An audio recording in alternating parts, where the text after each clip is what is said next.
Genesis aircraft. It was a wrecked aircraft. This is the day me and my mate brought it home. So I got stuck into it, spent a few weeks, did a lot of refiberglassing work, some axle work, brakes, a bit of electrics, some fabric repairs and a respray, and she scrubbed up alright.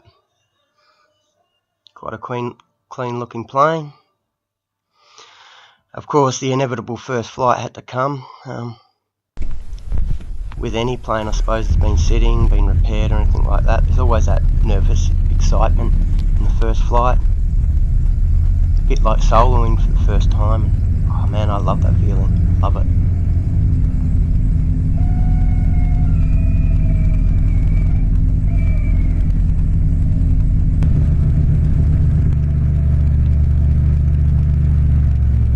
Traffic Sherlock, Genesis 4142, taxiing to runway 25. Not showing my nerves, but I can tell you I was pretty nervous.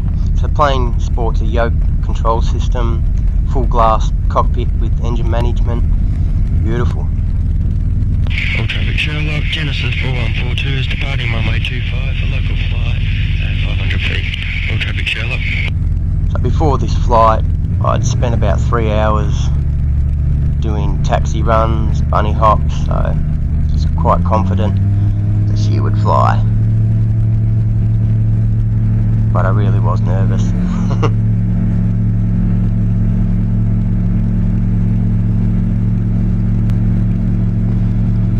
So about now I'm feeling pretty good, the plane feels solid, took off nice.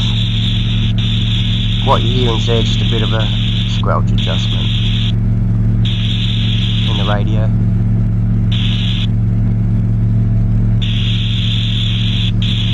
Quite a solid little plane to fly.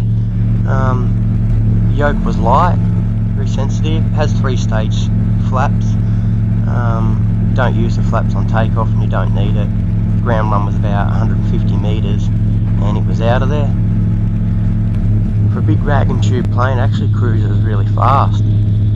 At 4,800 revs, it was doing 86 knots. That was later calibrated with the GPS. The plane itself held about 90 litres of fuel, so it did make for a good cross-country plane.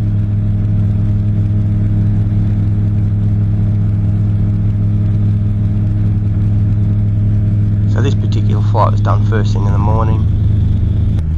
Unfortunately, so coming into land, have a bit of a sun in the eyes, a bit of sun glare. What you're seeing now is just I'm making a rough approach coming in through the Dragon's Nest. For those that don't know, that's coming in over the house between the trees. So this isn't an intended landing, it's just to feel how it feels in the float and the flare and whatnot. You see I went for just stage 1 flaps there. It's coming down at probably around, I think it was about 40 knots that first time.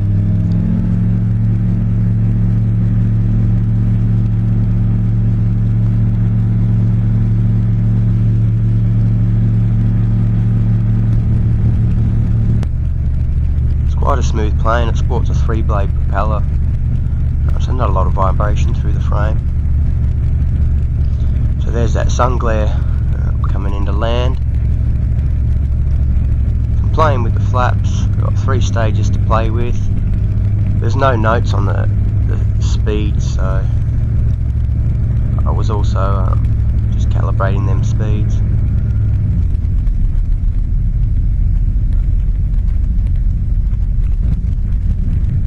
So here we're only on stage 2.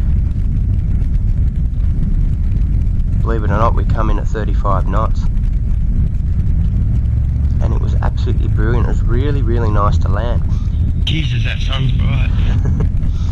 In fact, I'd happily say out of the 23, well, I've owned it 23, probably around 25 to 30 planes, different types of planes that I've flown. This is probably one of the best to land. It's truly a lot of fun landing this plane with the flaps. So here we go again. I was happy with the flight, so I'm taking it up again for another circuit.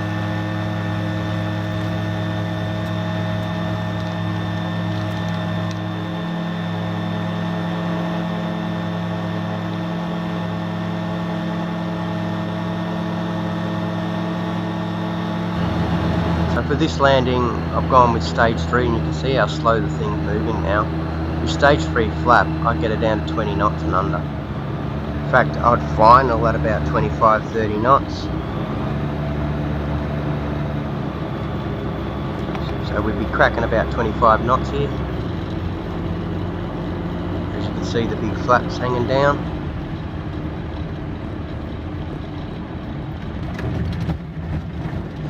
There's a little bit of a bounce, but we won't mention that.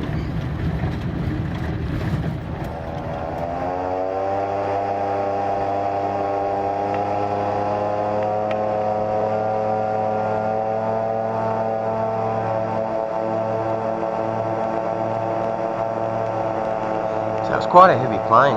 The thing weighed up to 370 kilos empty. I'm quite surprised how slow it comes in with them big 3-stage flaps.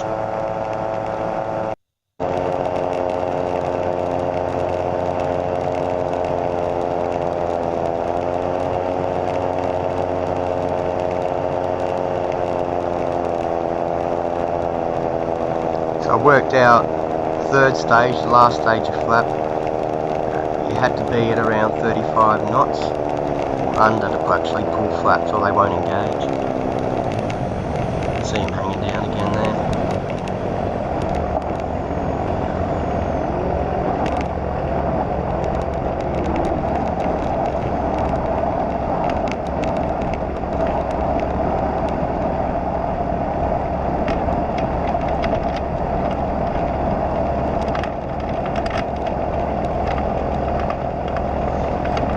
So the end result was I did about 10 hours in this plane, and my wife and kids weren't happy with it, so I ended up having to pass it on. And that's the story of the Genesis.